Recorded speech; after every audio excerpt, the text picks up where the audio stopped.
Welcome everyone. This is a podcast that I'm starting. I have no idea what the name is for now, but we're with Jon Ferrer from Brew Watches, and thank you for having us in this beautiful office. Of course, you're always welcome. Glad to have you here, Henry. Thank you very much. All right, so let's go right into it. I'm going to ask the initial boring questions of, can you tell us about your background and how you, what inspired you to start Brew Watches? So, studied design. Okay. Went to school for industrial design. That means, for those that don't know, it's not graphic design so much as it is design to manufacture objects and products. Started working at Movado soon after school, and then started getting integrated into the watch industry. So always fascinated by products and design. Okay, so next thing is probably an easy one and a no-brainer, but I have to ask this. Why Brew Watches? What's the story behind the name of Brew Watches? I was looking at watches in the industry and they're just so stale to me. And I'm sure we all feel that way at some time.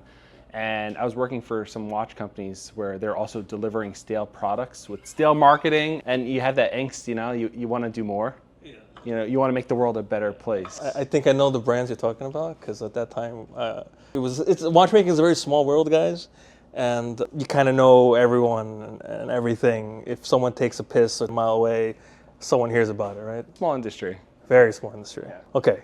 All right. So I'm going to shoot right into, that was initial boring stuff, right? So I'm going to go right into the heart of it. A lot of people don't know that you have a very nice watch collection yourself, and Sure. You also love watches. Yeah.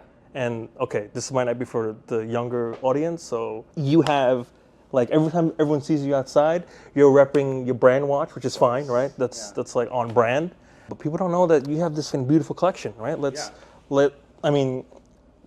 We'll show probably in the clips a little bit, but you probably have a story for each of these watches. Can you kind of take us through your first watch? Sure. So actually, when I was starting to design watches, I worked for this one company called House of Horology, a small independent boutique watch brand.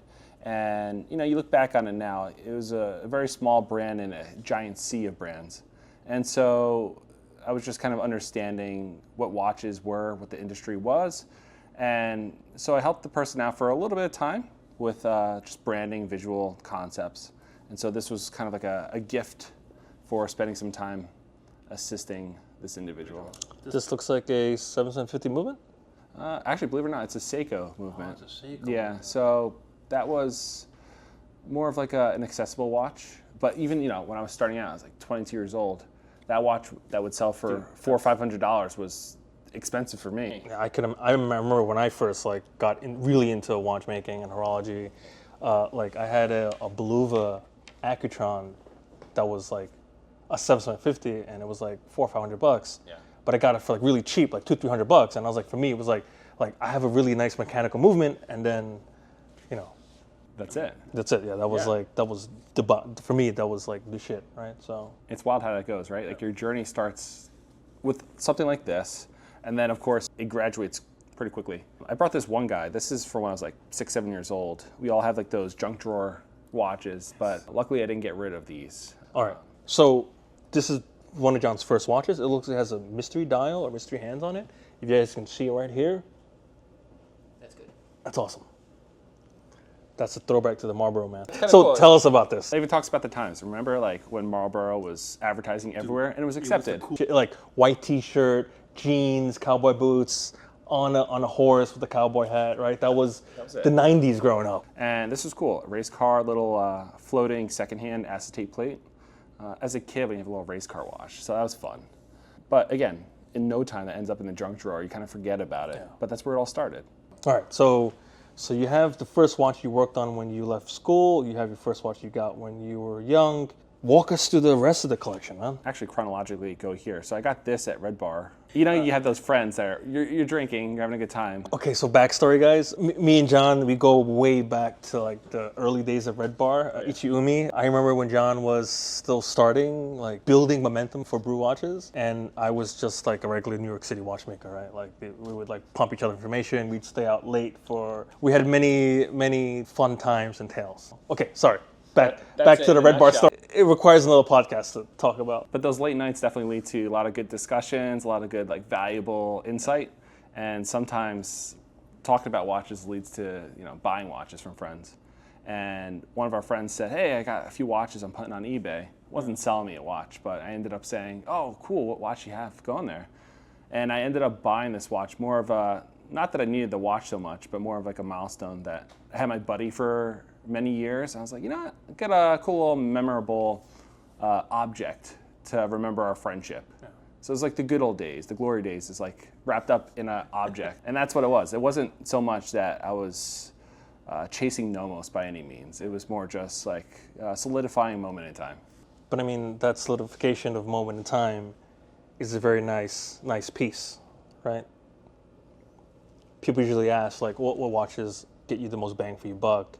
Usually there's like the big brands, and then for other brands, Nomos is kind of the one that like ticks all the boxes. I'll tell you, for all these watches here, the amount of time I spend looking at prices and going back and forth to see if they're going up or down, every single one of these times when I pulled the trigger, I had zero observance or care about the cost of the watch at the time. Yeah. It was more in the moment. I was just so confident and sure that I wanted whatever, I call them objects.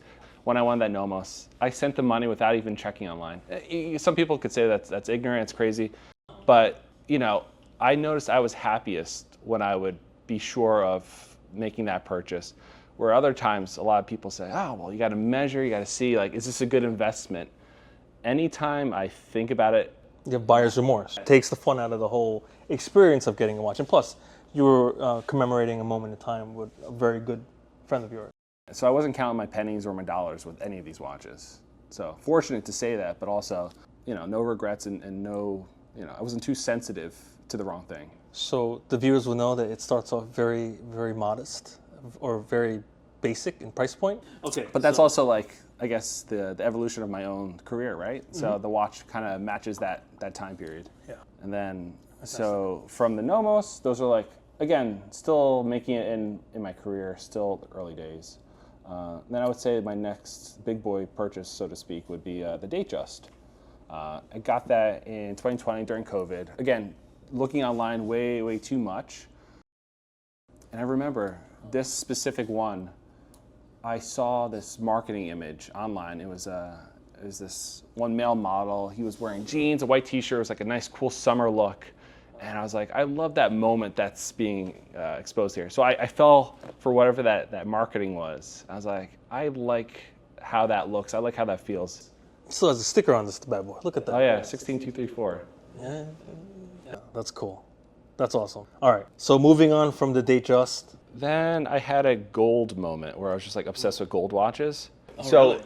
Not only did I buy gold watches, then I started to make my own. Yeah. Not solid gold. So the perk of not having solid gold watches, steel, is just you don't have those twisty bracelets. This is a great watch, but when it's real gold, it gets all a little. I mean, it gets, again, like jangly. Every material, especially gold, it's so soft. It's soft, right? The material is very soft, and it gets worn over time. So with over time and over age, essentially it like stretches, right? The material stretches and it becomes a little more flowy, so to speak. So you see that a lot in the vintage market with some timepieces, with some big brand watches that the bracelet like droops all the way down. So, and we all know the brand. If you guys are into watches, you guys know the brand I'm talking about. So, but this is. Yeah, I think you have a nice. It was a good size. So I think this guy's like 36 millimeters for the case. And then again, going down that rabbit hole, I was like, all right, I'm into gold. My thinking going forward is I'd love to open up a case and just have like a little group of gold watches, all vintage, and they all kind of have kind of a visualization of a specific time period. So like TV cases, cushion cases. I thought that would be nice to have. It's a very beautiful Patek. That's cool. It'll make your eyes a little dizzy if you look at the texture too closely. Yeah, I was trying to, and next thing I wanted to do is put my loop on and like check. You're always gonna find something with these old watches too. There's always something. That's why I love vintage, right? There's always a story behind the watch about how worn it was or how not worn it was. You kind of know, how the last person handled it. Exactly. Did these watches influence how you designed your gold watch? Yeah, Did good you question. did you pick out these pieces and then have them as inspiration for your release? Because I remember that release in New York. It was big. You had a big party. So You know what? When you're designing watches, you're looking at the screen, you're looking at like different references, whether it's other watches, objects, like you want to absorb and then relate that into your own product line. Nothing helps me more personally than actually wearing something like this. So when I'm wearing a full gold watch, I'm like, okay, is this something I could wear often? Where am I wearing this? And that helps me interpret, okay, what would my audience member feel like wearing a solid gold watch through their routine? Would they wear this with an everyday outfit, or is this a special occasion watch? So not only does it help me design the watch, but it helps me understand, all right, when I come down to marketing gold watches in the future, how do I interpret them on a daily basis? Are they in the coffee shop? Are they at weddings? And so I can kind of share my own interpretation of how a gold watch would be worn through my own eyes. okay, so I have to ask: is it a? It's not a coffee shop watch, right? So No, is it a no. Vegas? Is it a Miami watch? Like, where do you see yourself? Are you in the clubs? Are you like on a weekend in like Monaco? Like, what's the feeling you get when you? You know, I'm put one not too on? showy. Like, No, it's all behind the curtain. So this is at home. This is when it's like a Sunday morning having coffee. I'll literally take it out of the safe. I'll wear it. I'll enjoy it around. But then I put it back. It's one of those. And again, just to show the viewers, this is one of the pieces he has that's in his private collection that he never wears outside, because I see this guy at events all the time. We always say hi, we always hang out with each other, and it's on brand with the watches he's selling, which is Brew. But a lot of people don't know that he's a big watch lover, loves the industry, loves what everyone's doing, and he has a collection. It's such a personality thing. Yeah, I mean, go to the next one. It segues right into what you're gonna grab next. And it's different, right? So like when I design and make watches, like I have all the watches I need for the rest of my life and then some. The fact that I would ever pick a watch is very difficult for me, because the same way I would never get a tattoo, my mind changes so much. So I hate to ever invest the time to get something, think about it, because I know my mind will change soon and maybe I'll not want it anymore. I'm very fortunate that I took my time over many years to kind of like say, hey, these are cool pieces. And the pattern was the people that these all came from, for the most part. But yeah, if we want to jump to the Porsche watch, obviously I love cars, I love automotive, anything related. And so when I saw this, again, I was guilty of not even looking at the price. I was just like, I love Porsche design so much.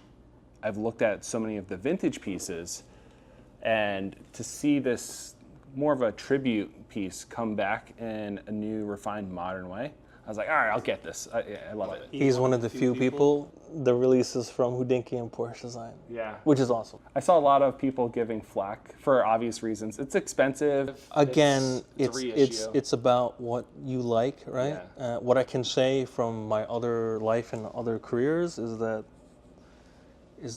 not one person likes the same music. So everyone has their own style and taste, and everyone does everything a little their own way.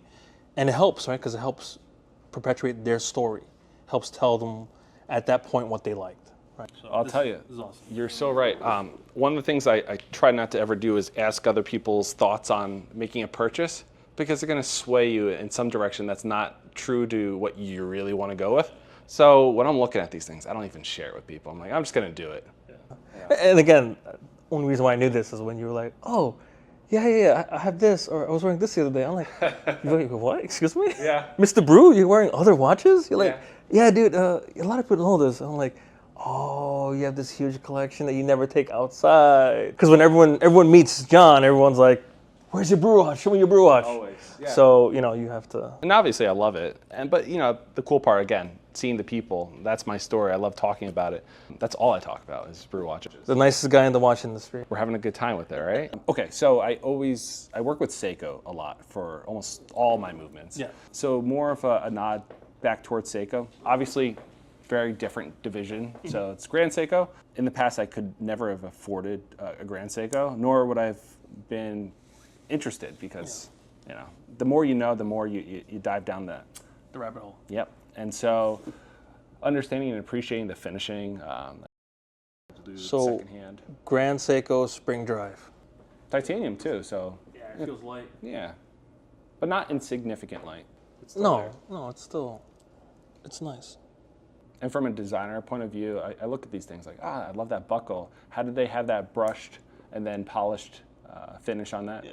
So then I started prototyping some of my own stuff because I'm like, all right, this is how the big boys do it. Why can't we integrate that into a different category of watches? I love how you draw inspiration from your collection to watches that you produce in real life for your clients, right? So this is amazing. Watches, we're not reinventing the wheel, but a company that spent hundreds of millions of dollars, generations on refining, it would be crazy not to reference like certain aspects of, you know. I agree, but let's see, a lot of your viewers, a lot of people who purchase, a lot of your clients won't know the thought and the process and the level of detail that goes into like almost every facet, every corner, every bevel, even like earlier we were talking about your dial in the indexes, right? They're black polished, the hands are black polished. Like at certain angles, it looks black, but when you look under a loop, it's like, oh, it's definitely like super shine. Well, question for you, Henry. When you have a lot of these customers that come in, whether it's AP, Richard Mille, name the brand X,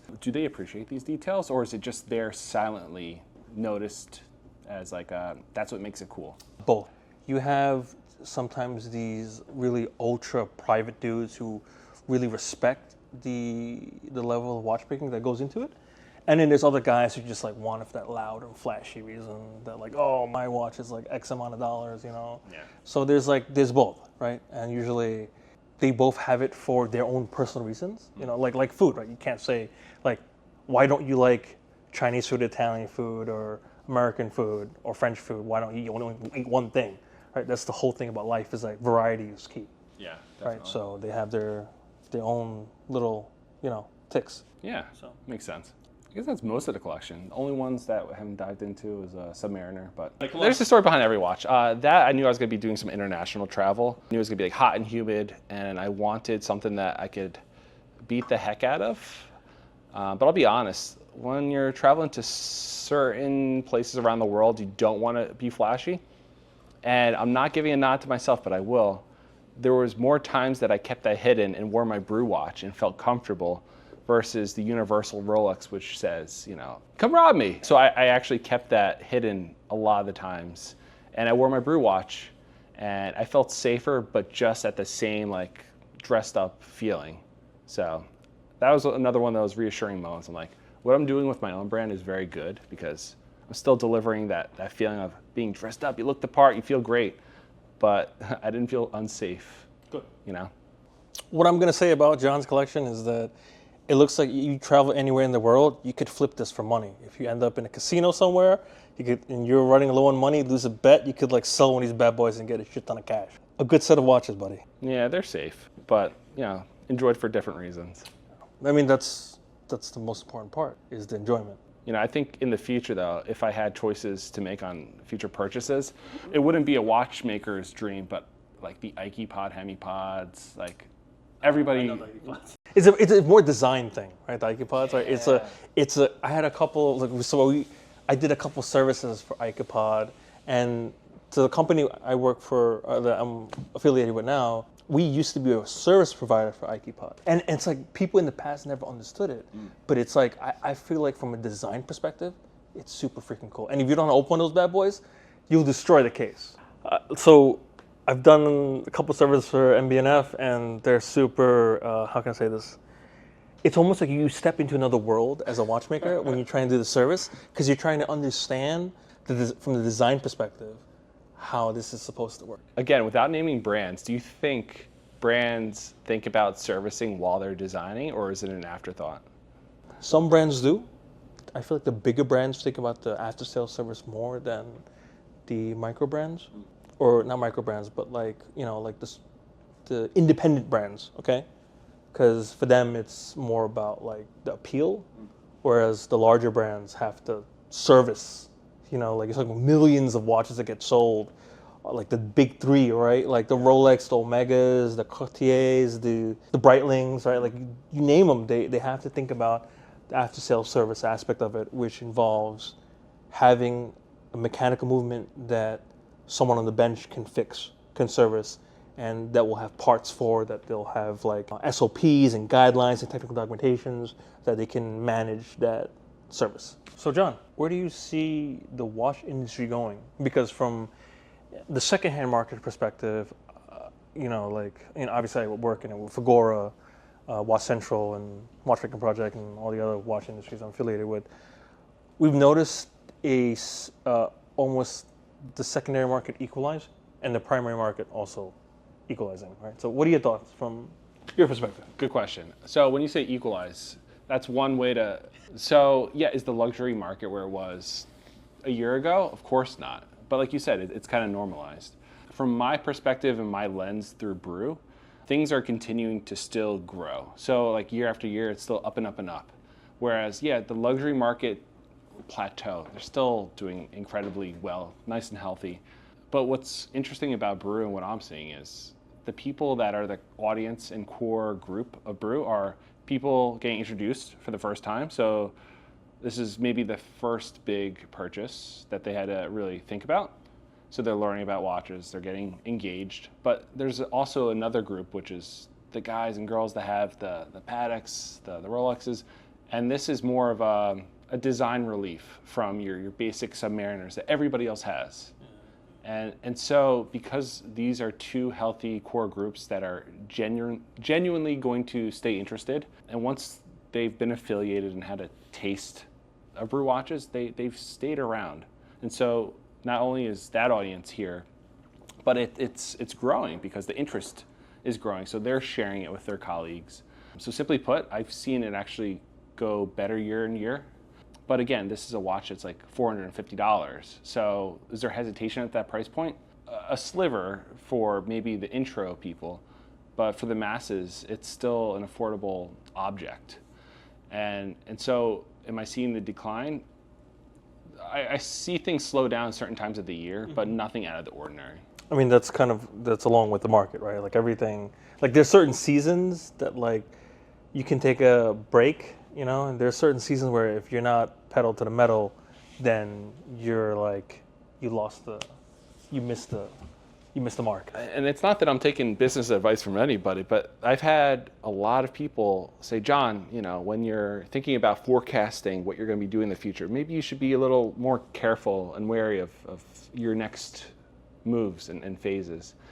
And they're essentially advising me on, it's going to be a troubling future.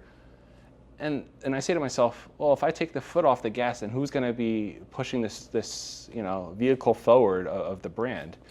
And so I also see it as an opportunity. When everybody else slows down, Okay, so this talks about how far we've gone in the past.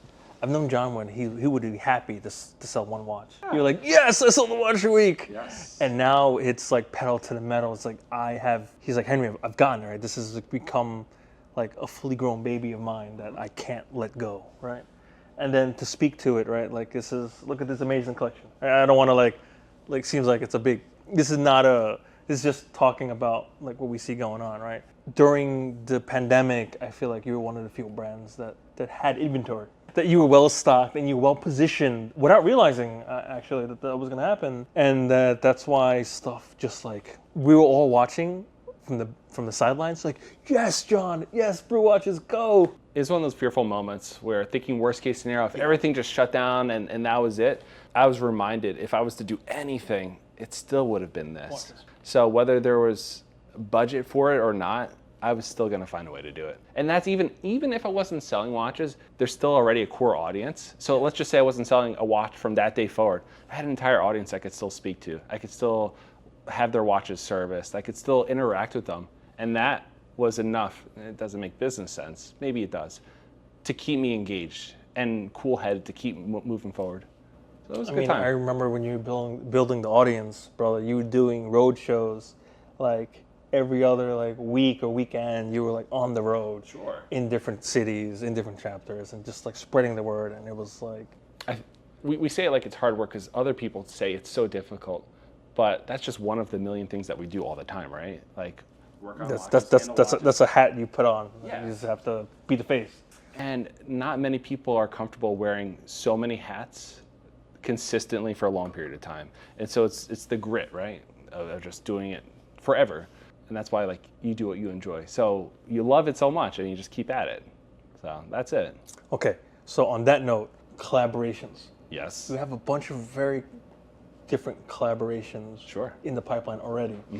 Can you talk about any new collaborations you have or anything new that you're working on that you can share with the audience? So the last collaboration we had was with Alton Brown. Okay. Very cool. We had like the patina dial. Everyone was unique. I remember that dial. Every serial number. You helped work on the yes, original prototypes. we worked on a couple of the prototypes, and you said on the website you have each dial is like earmarked. Like each dial is like, you could reference each dial. Do you know how many people do that? That's super cool. As I said, it's rare and super cool, and that's just awesome. I mean, if you guys want to go check it out, It's still up there. And the idea is like the same way we talk about, hey, John, what watches do you have? It's like the mentality is if I was shopping for a piece unique, what would I want that experience to be like? Would I want it to say 1 of 250, or would I like to see like 1, 2, 3? I want to pick number 7. And that's cool. But I want to know, what does 7 look like? So all these questions I would have had as a customer, because I know what that journey's like. And if I don't, then that's lazy, you know? So back to it. Any new collaborations you have that you can talk about on screen? So I'm working with Warren & Wound again. We've had a lot of success with, they're a real collaboration, meaning it's not passed over and just a different font or an engraving. Yeah. I'll share it with Zach Weiss. He'll change the colors, the textures, a little bit of three-dimensional flair on the dial, down to the packaging. So that's a good, healthy collaboration. So we're working on a new rollout for later this year. And I would even say we're going to do something with heavy loom. So that out of our own personal passion. So like a big loom dial? So Worn & Wound, and what else do we have going?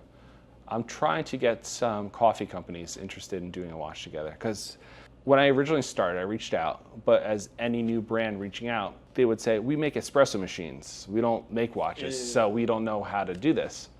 Low confidence, didn't do it. But now there's more opportunity for that. So Worn & Wound, possible coffee company collaboration. Alton Brown also had such a good time with this release. We may or may not refine something for round 2. And you learn so much, right? Like a watch, even if it's a subtle change, it's drastic. I mean, as we know with some brands, when they release at certain fairs, it's like a new dial, a new bezel. Oh my God! Yeah, it's almost another completely different watch. Awesome. So guys, keep a lookout for that.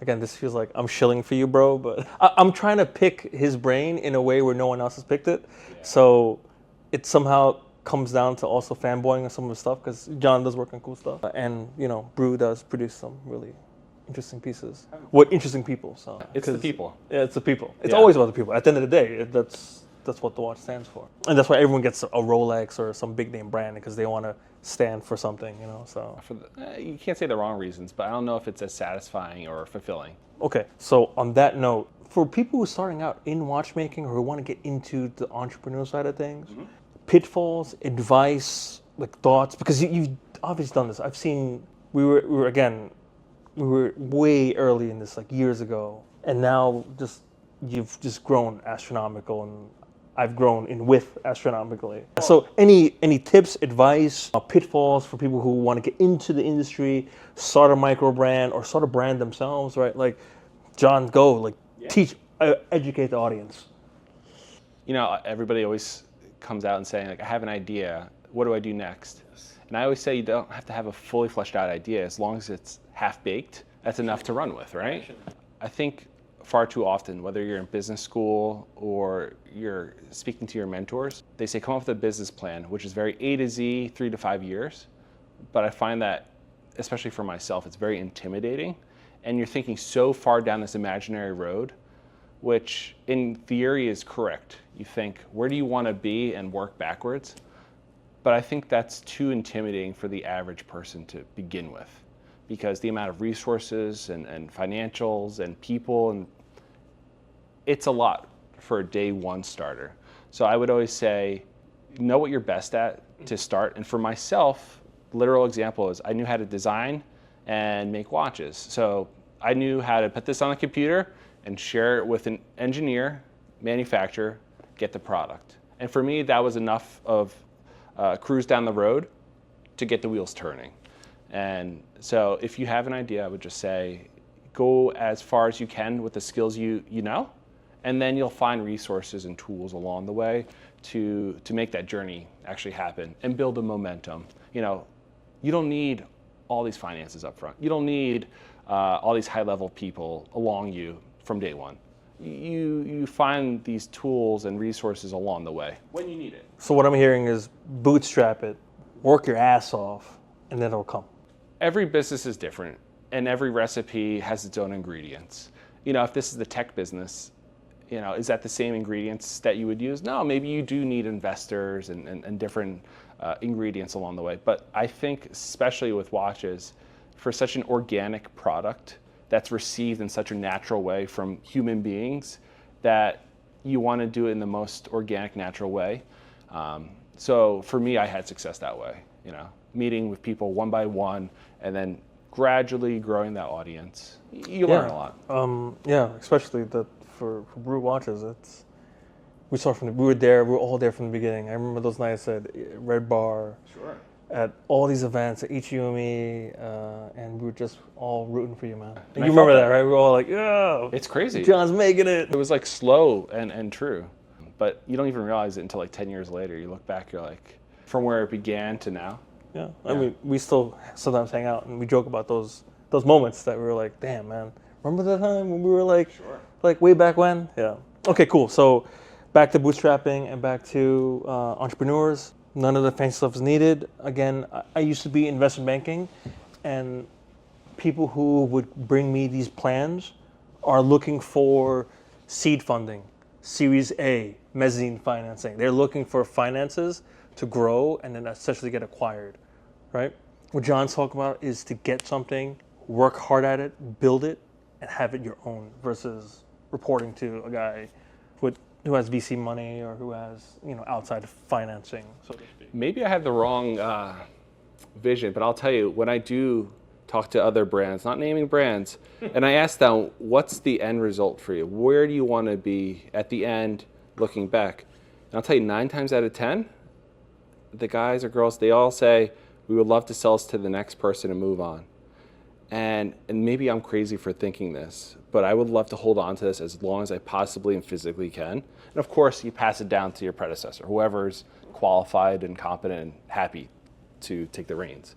And so I think that mentality is different for ownership and direction of the brand versus the person that wants to run it to a high peak to eventually offload it to the next person. There's benefits of offloading it at that peak, but I don't know if the vision is as in depth. I want to touch on this real quick, and I'm going to get really deep into Brew finances and John's finances, but you're coming from a perspective of never have taken outside funding, am I correct? You've been poached by a plethora of people in the industry and outside, and obviously shoved cash down your throat, like, take this, let us take this, so that we can scale, right? So coming from a position of not taking outside money, do you feel like you have more flexibility because you're executing on your vision versus someone else telling you must execute on profits? Yeah, so if you take someone else's money at the end of the day, you're working for someone else, right? So you're delivering goals on a timeline for someone else. So that's just the same as where I started, working for another company. And I would never want to be there. So boys and girls, don't take outside funding. Everyone has their different goals in the end, but you have your own flexibility to make your own decisions and move at your own speed. Because once you start taking loans or investment, your thoughts are more on how do I pay back X person over time versus how do I make the best possible product that I'm going to love, that's going to have a lifetime of enjoyment, that's going to, the whole life cycle of a product, the person, the audience. That's much more healthy versus pay back person X. And this man is true to the story because when, again, going back to our glory years, when he was starting Brew out, I remember him going like, he's like, dude, I'm going to be in this country for like 2 months or 3 months. I'm like, dude, what are you doing there? He's like, oh, I got a gig and they're paying X amount and I could take this money and reinvest it back in my company and I can like do X amount. I'm like, that's dedication, dude. Yeah, like so you were working like different jobs to keep it going. So John, with everything that's said, we talked about the industry, we talked about your watches, your collection, anything you'd like to share with the audience? Final closing thoughts. It could be about anything, right? Because this is not affiliated with any big brand. I'm doing this for the community, right? I want people who don't have, well, you have a voice, but I want other people who don't usually have a platform for other opinions. So John, any closing thoughts for the audience? Because my gear towards this is for a platform for people with alternative opinions or other opinions that are contrary to what everyone in the industry is saying. Because I want the zest. I would say what's happening here, especially one, industry's healthy. We're doing cool things. We're enjoying it. But more importantly, what you're doing now, sharing these stories, the journey, the trials and tribulation, the failures, the same way that you, Red Bar, Warner, all these people were supportive, I think that we're kind of creating that same platform for others. So, the watch community grows, and it has kind of like this self-filtering effect. When you ask, what are the things that you would provide as, insight to the next generation or next person? I think it's really important what you're doing here by sharing these questions and thoughts, because I personally had that support of, if I had questions, we would sit down, we have drinks, and we would talk about servicing watches, sharing watches. And so, I think having that open dialogue is super important. The best thing about the watch industry is it's not as competitive as it is cooperative. And that hasn't changed, at least in the past decade that we've, been doing this. And so as long as people, share your zesty comments, but also, find ways to kind of throw out a little bit of like wisdom and experience.